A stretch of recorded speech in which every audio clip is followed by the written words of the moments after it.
नमस्कार। वट सावित्री व्रत की आप सभी को हार्दिक शुभकामनाएं। हिंदू के वदंतियों के अनुसार ऐसी मान्यता है कि इसी दिन सावित्री ने सत्यवान के प्राणों की रक्षा यमराज के हाथों से की थी।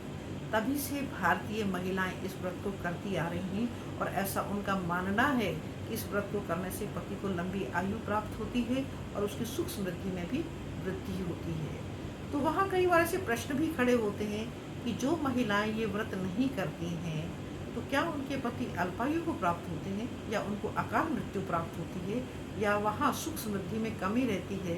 तो मैं इस प्रश्न के उत्तर में इतना ही कहना चाहूँगी, जब पत्नी पूरा दिन भूखे पेट रहकर सात्विकता के साथ यूनिवर्स में एक संदेश भेजती है, अपनी पति की शुभ कामनाओं का संदेश भेजती है, तो यूनिवर्स का एक नियम है लॉ ऑफ अट्रैक्शन। तो यूनिवर्स से हमें प्रतिफल के रूप में शुभ कामनाएं और शुभाशीष ही प्राप्त होता है। दूसरा, पत्नी पूरा दिन जब भूखा रहती है तो पति को एक संदेश भी देती है कि उसकी शुभ कामनाओं के लिए, उसकी लंबी आयु के लिए किसी वस्तु का त्याग करना पड़े तो वो बहुत छोटी सी बात है। यदि उसे पूरा दिन भूखा भी रहना पड़े तो वह उसे सहर्ष स्वीकार करती है।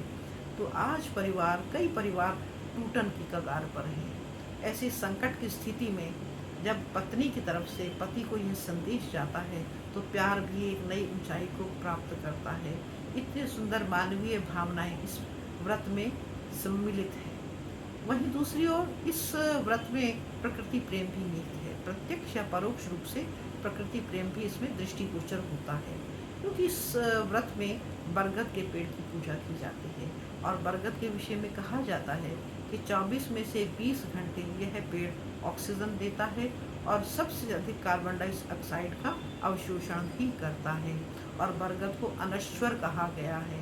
इसमें ब्रह्मा विष्णु महेश का निवास भी माना जाता है। तो इतना सुंदर पर्व, इतना सुंदर त्योहार, उत्सव, जिसमें मानवीय संवेदनाएं भी चरम उत्कर्ष पर हैं और प्रकृति प्रेम भी निहित है।